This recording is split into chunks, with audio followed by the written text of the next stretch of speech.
जय जगन्नाथ श्वेता किचन को स्वागत। आज चलंतु बनाइबा मालपुआ। प्रथमे कदलीर चोपा छड़ेइकी छोट छोट करी काटी नेबा। तापरे चीनी 2 चामच, अटा 1 चामच, सुजी 2 चामच, सिजा क्षीर 1 कप दे भल भाबरे ग्राइंड करी नेबा। एही परी चिक्कण करी ग्राइंड करिवे। एबे गोटिए बाउल को बाहर करी नेबा। अल्प क्षीर देई बेटर प्रस्तुत करिबा। एही परी कंसिस्टेंसी रखिबा दरकार। तापरे गोलमरीच 1 चामच, पान महुरी 1 चामच, गुजराती गुंड हाफ चामच देई मिसाई नेबा। सुजी फुलिबा पाई 15 रु 20 मिनट रेस्ट करिबा पाई देबा। तापरे चीनी सिरा बनाइबा। चीनी 1 कप नेबा, पानी हाफ कप देई फुटिबाकू छाड़िबा। तापरे केसर गुजराती गुंड देई मिसाइबा। तापरे चीनी सिरा हाथकू ऑयल भली लागिबा दरकार।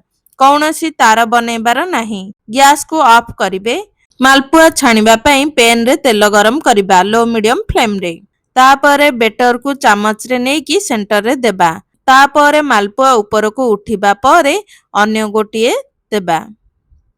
एही परी सब मालपुआ को एपट सेपट करी गोल्डन ब्राउन कलर हेबा पर्यंत छाणी नेबा। आपनको मोर रेसिपीटी भल लागिले सब्सक्राइब करि नेबे। पाखरे थिबा बेल आइकन को प्रेस करि नियंतु, जहा द्वारा मोर नुआ रेसिपी रो नोटिफिकेशन पाई परिबे। फेसबुक इंस्टाग्राम पेज रे देखुथिले फॉलो करि नियंतु।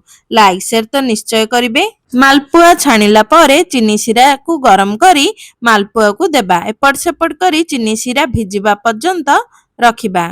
चीनी सिरा भल भाबरे भिजिबा परे देखंतु किपरि सॉफ्ट और जुसी मालपुआ होईची। एही परी घरे बनांतु। किपरि लागिला कमेंट सेक्शन रे जणाइबे। रहुची धन्यवाद।